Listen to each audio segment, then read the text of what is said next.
Estamos con, ahora sí, oficialmente, el momento de la columna como cada martes de Alejo Marchoff. Y hoy con un libro, un entrevistado especial. Hoy, aparte, este micrófono, cambiamos de micrófono y este micrófono suena mucho más.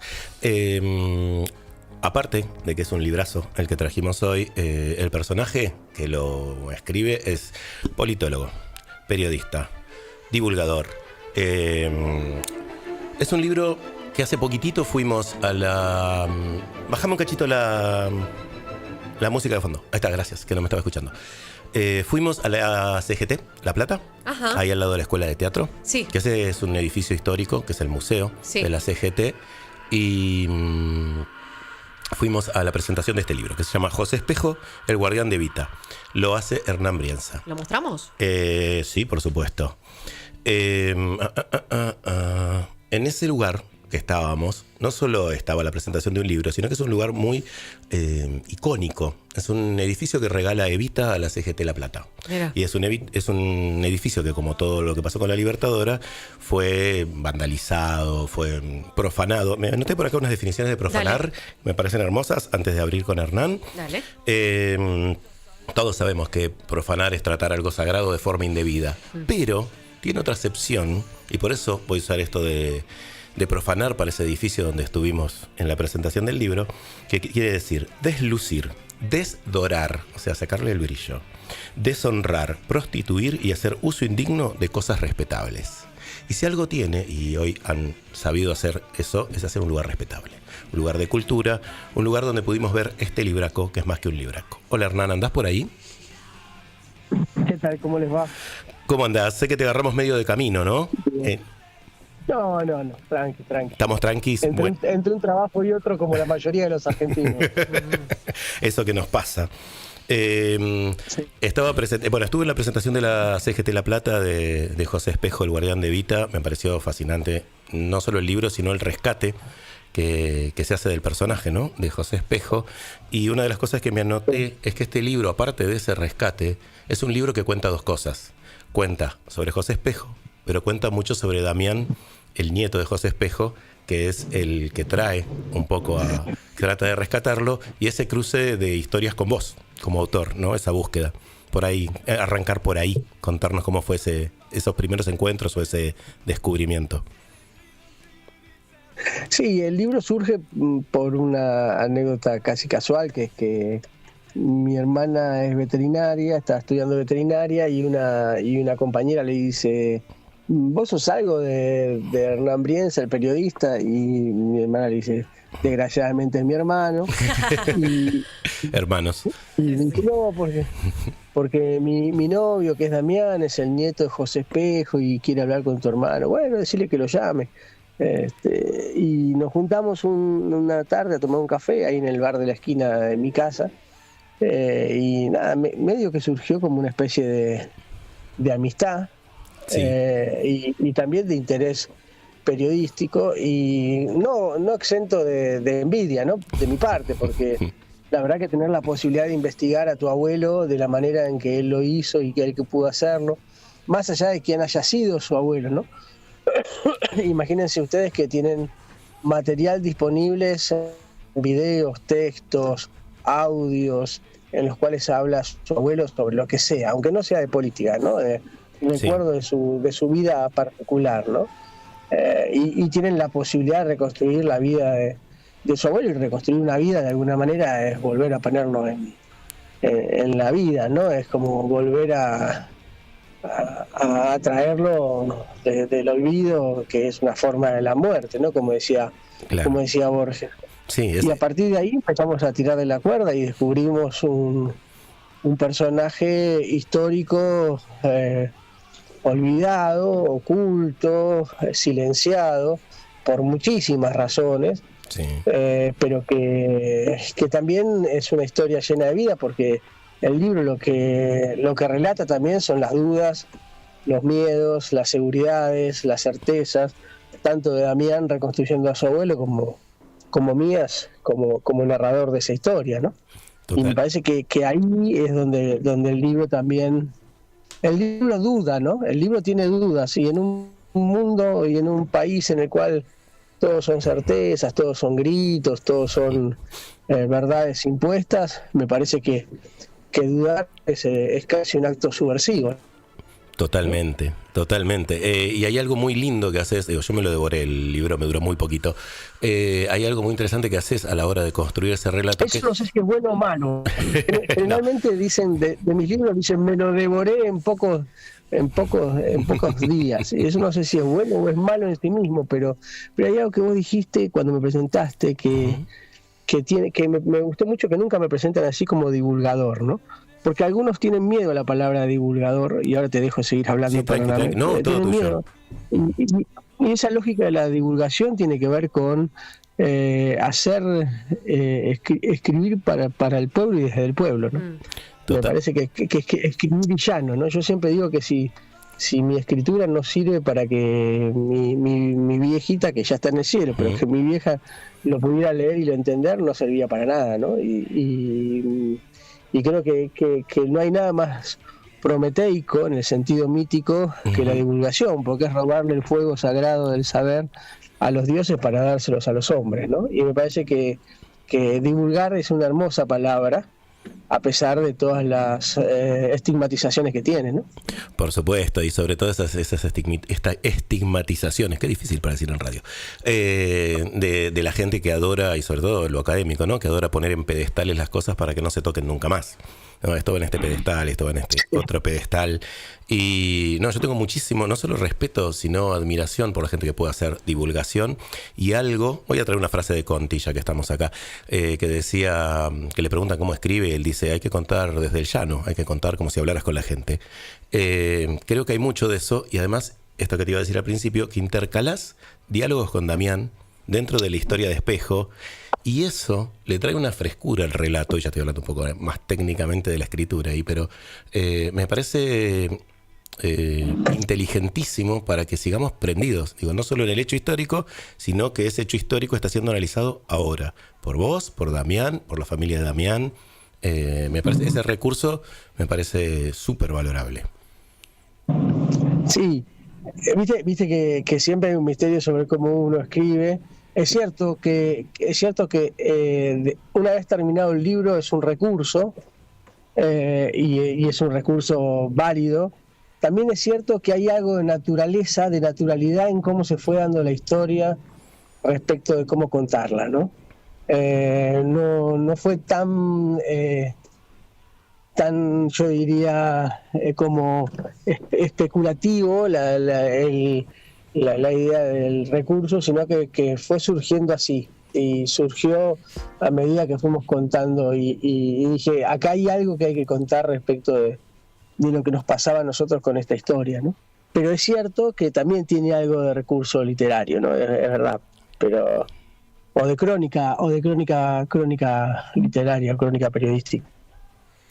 Sí, cuando Alejo me contaba, bueno, que iba a entrevistarte a vos, y el libro de Espejo, yo no lo leí, sí, he leído algún otro tuyo, La Argentina Imaginada, pero no tuve la posibilidad. Yo la verdad que lo tenía como un líder sindical, como una figura importante en ese cabildo abierto, que justamente donde se propone lo que es la candidatura de Eva Perón como vicepresidenta de la Nación, y después lo que fue la fuga en 1957 de Río Gallegos, que hay una película muy, muy linda que se escapan justamente con Héctor Cámpora, John William Cook, creo que estaba Patricio Kelly también, y Jorge Antonio, 4 próceres del peronismo y de distintas vertientes, inclusive de lo que era justamente una cárcel de la revolución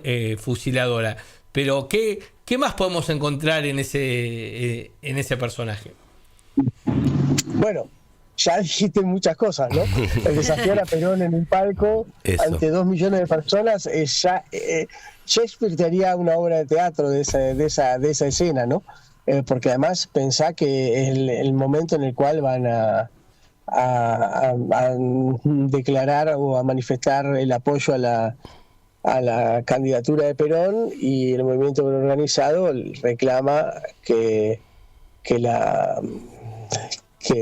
que la fórmula sea Perón, Eva Perón, ¿no? Y Evita no estaba en el palco, entonces lo van a buscar, la traen, hay un diálogo muy hermoso y muy fructífero con esas 2 millones de personas, entre Perón y Evita y Espejo. Pero además Espejo es el creador de la CGT unificada, de la Confederación de Sindicatos por Rama y de una sola confederación, que es lo que hizo potente al movimiento organizado, por lo menos hasta la década del 90, ¿no? Digamos, hasta el menemismo y la fractura del mundo del trabajo de la Argentina productiva, ¿no? En ese sentido, el que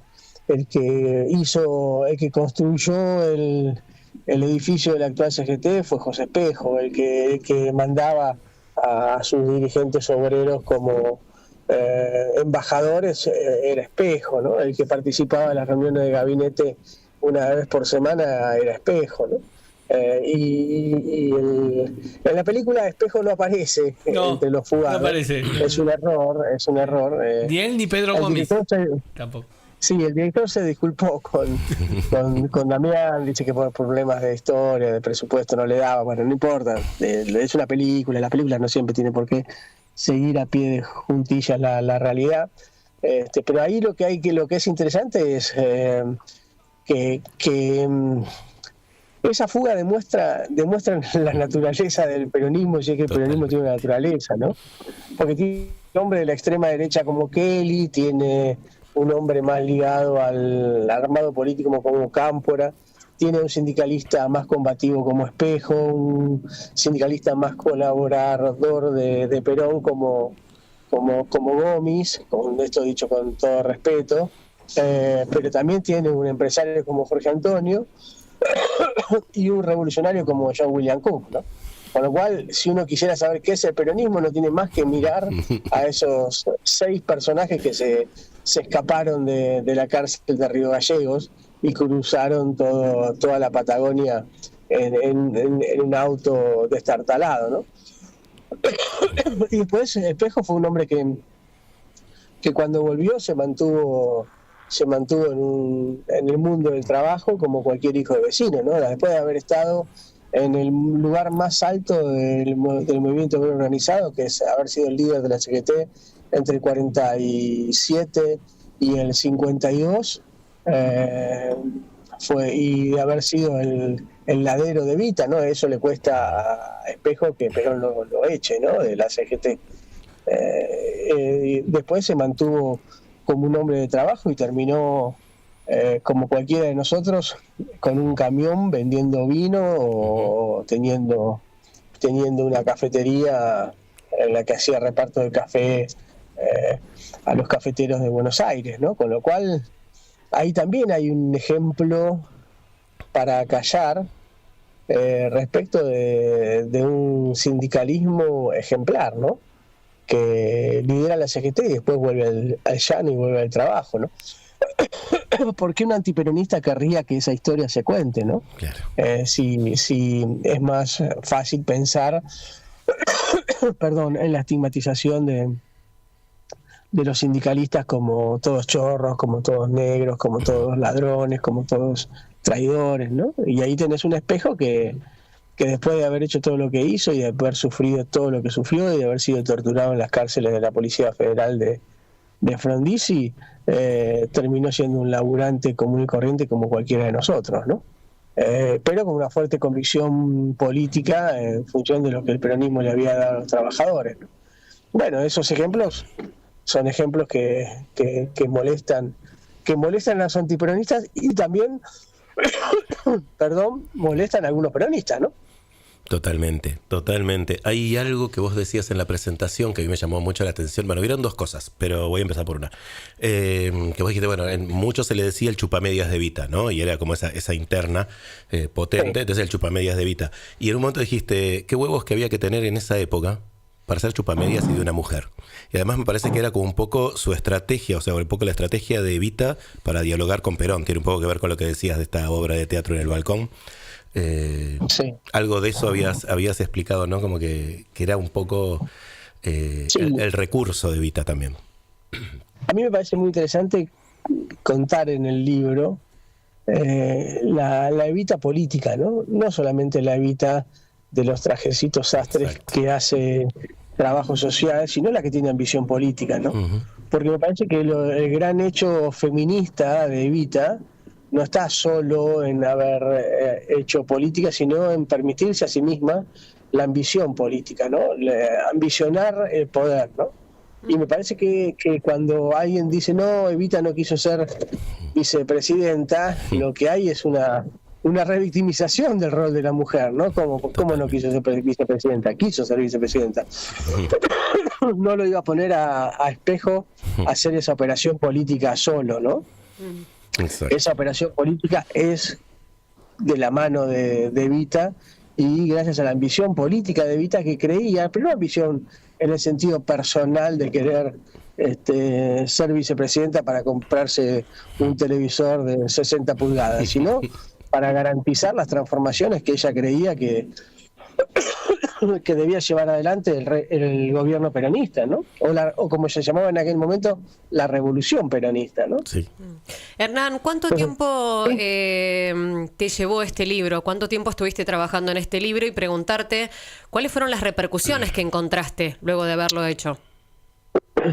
A ver, un libro te lleva toda la vida. Porque en algún punto lo que vos volcás estudios de toda tu vida, lecturas de toda tu vida. Con Damián nos encontramos por primera vez en el 2016, con lo cual el libro tuvo 8 años para hacerse, lo cual no significa que estuve 8 años escribiendo, ni 8 años investigando. Fueron 8 años madurando una investigación y un texto y una preocupación.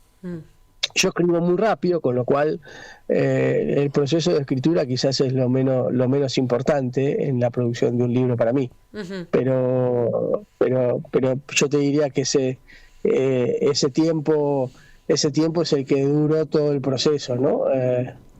Y creo que fueron esos 8 años.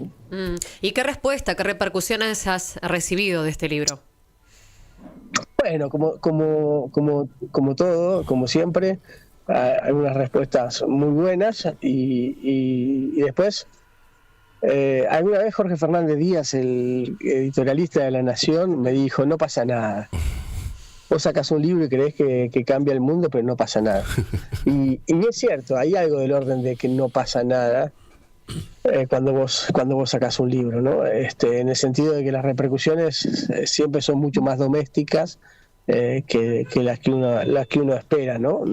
No tiemblan los cimientos de Occidente con la salida de un libro sobre José Espejo. Lo que sí es cierto es que algunas cosas logramos hacer. Por ejemplo, que por primera vez la CGT ponga una placa de José Espejo, que fue el constructor del edificio, en el edificio que José Espejo ayudó a construir, ¿no? Porque la CGT no tenía una placa en homenaje a José Espejo, ¿no? Bueno, y también ocurrió también con la Casa de la Plata, ¿no? También de alguna manera hemos logrado esas cosas. Y me parece, puesto en discusión dentro de la militancia y la dirigencia política algunas cuestiones que tienen que ver con esto de ser un chupamedia o ser leal, o ser parte de un proyecto político, o pensar de qué manera se asumen las responsabilidades políticas en un momento tan importante y tan protagónico como fue el gobierno del 46 al 55, ¿no? Pone en juego pensar las conducciones, pone en juego pensar la lealtad política, pone en juego la honestidad intelectual, la honestidad y la decencia personal, pone en juego el sacrificio, pone en juego también pensar no solamente lo que el peronismo hizo, sino lo que hizo el antiperonismo, ¿no? Claro. Y eso también es interesante reflexionar sobre un país que es capaz de hacer lo que hicieron con los militantes y los dirigentes del peronismo, ¿no? Hay algo que es muy interesante que contabas vos, no te voy a hacer contar toda la historia, pero bueno, de dónde viene Espejo cuando llega al mundo laboral, digamos. Y yo leía sobre el final, hay una adenda con con el contenido más intelectual de él, digamos. Hace un análisis de las 20 verdades, están las cartas con Perón, y se ve un tipo que al atravesar esa militancia, al haber hecho todo lo que hizo, su crecimiento estratégico, intelectual, político, esto de la ambición política que vos decías, es notorio. Y además es notorio en lo que vos también decías, para volver a ser el vendedor de vino, el tipo que trabaja como un delegado más de gastronómico, digamos, ¿no? Yo creo que el peronismo mejoró en las condiciones materiales y espirituales de muchísimos argentinos. Y eso es también haber convertido a muchísimos trabajadores en, yo diría, en intelectuales políticos, ¿no? Claro. Y justamente el trabajo de José Espejo sobre las 20 verdades lo puse a propósito para que seamos conscientes de que también un laburante y un delegado gremial y un dirigente gremial genera teoría, ¿no? Y tiene la capacidad de escribir teoría política, aunque uno puede darle la profundidad que quiera darle a esa teoría, pero lo cierto es que está allí escribiendo y pensando de qué manera se trabaja o se elabora o se interpreta al peronismo, ¿no? Totalmente. Una de las... Sí, Esteban. No, yo, bueno, justo decía cómo se interpreta el peronismo, ¿no? Me queda con esto. Y me acordaba que el Argentina Imaginado, una biografía del pensamiento nacional, justamente vos vas a la constitución del pensamiento nacional y popular desde el comienzo de nuestro país hasta nuestros días. Hoy, ¿qué te parece que tiene que tener en cuenta, digamos, que hay que tener en cuenta para el futuro del pensamiento nacional popular en la actualidad? ¿Cuáles son los temas que debería tocar, que debería abordar, que debería reflexionar el pensamiento nacional y popular? ¿Es volver a Perón o son otros los problemas? Me la dejás un poquito picando porque el año pasado, antes del libro de José Espejo, publiqué un libro que se llamaba ¿Para qué sirvió el peronismo? Que también está a la venta, digo, porque escribo rápido y soy así. Y justamente hablaba un poquito de qué había pasado con el peronismo en estos casi 80 años y qué significaba, primero por una crisis muy fuerte que creo que hay en el peronismo, y que esa crisis muy fuerte está vinculada a la derrota del 2023, pero también al gobierno fallido de Alberto Fernández, y de todo el peronismo en general. Para mí no hay nada menos peronista que volver a Perón, porque Perón nunca volvería a ser Perón seguiría siendo Perón, pero nunca volvería a ser algo que fue. De hecho, en su vida nunca volvió Perón a ser Perón, ¿no? Nunca, si bien repitió algunas cuestiones que estaban vinculadas a las lógicas ligadas a aspectos doctrinarios, Perón era un hombre que sabía muy bien interpretar las lógicas doctrinarias y pragmáticas en los determinados momentos. ¿Esto significa que el peronismo es nada? No. Significa que justamente la tensión entre lo doctrinario y lo pragmático, ¿no?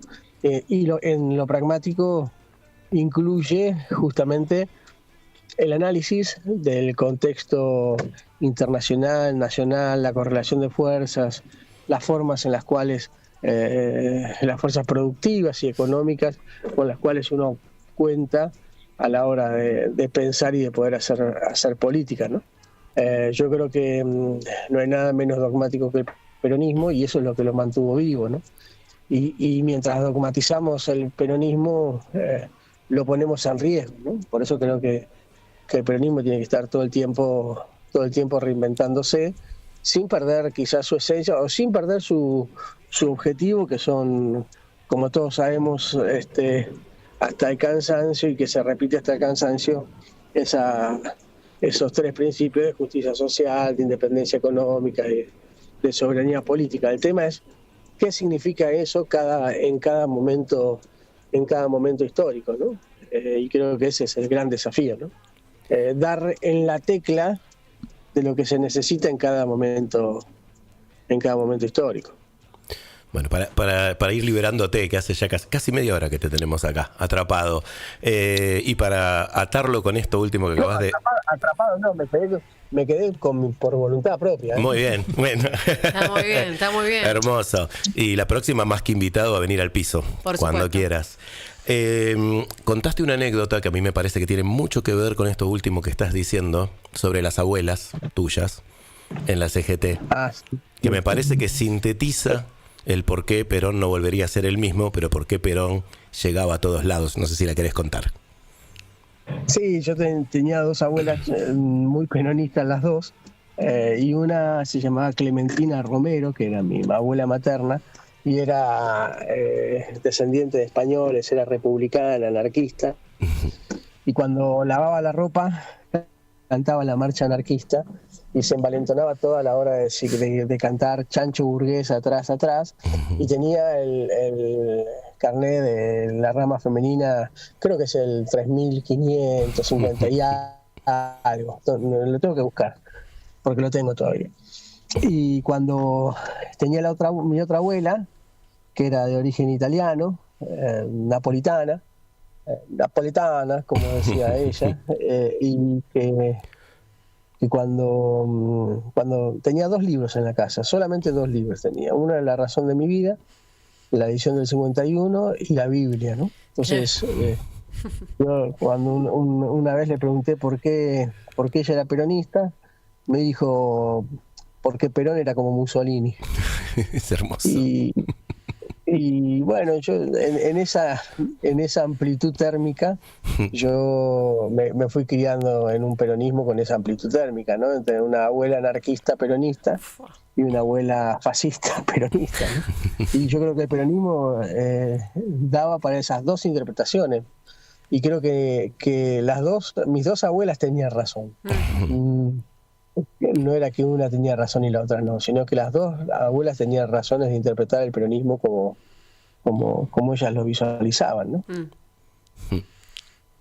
Aunque fuera horrible mi abuela paterna, pero algo de razón tenía.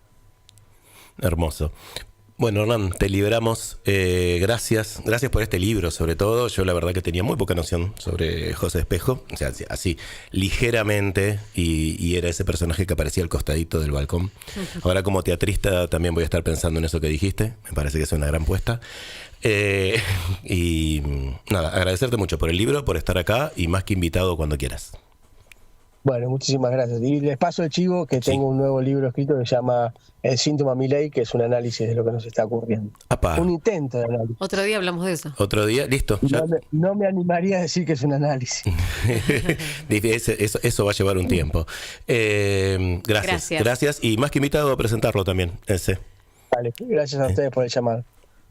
Bien. Hernán Brienza, ¿no? Sí. Y este personaje. Tremendo. Personaje que además, como dice él, ¿no? Fue medio como dejado de lado. ¿Viste ese tío que realmente hizo muchas cosas, pero pone en evidencia lo que pasa en la familia? Sí. Entonces no se lo invita a comer. Algo de eso. Sin lugar a dudas. Seguimos con más. Estamos en Hudson, estábamos disfrutando, escuchando la columna de Alejo Marchoff, y ahora nos vamos a ir, seguimos nosotros tres y todo el equipo, nos vamos a ir con Luz Maggio, Melodías para vos.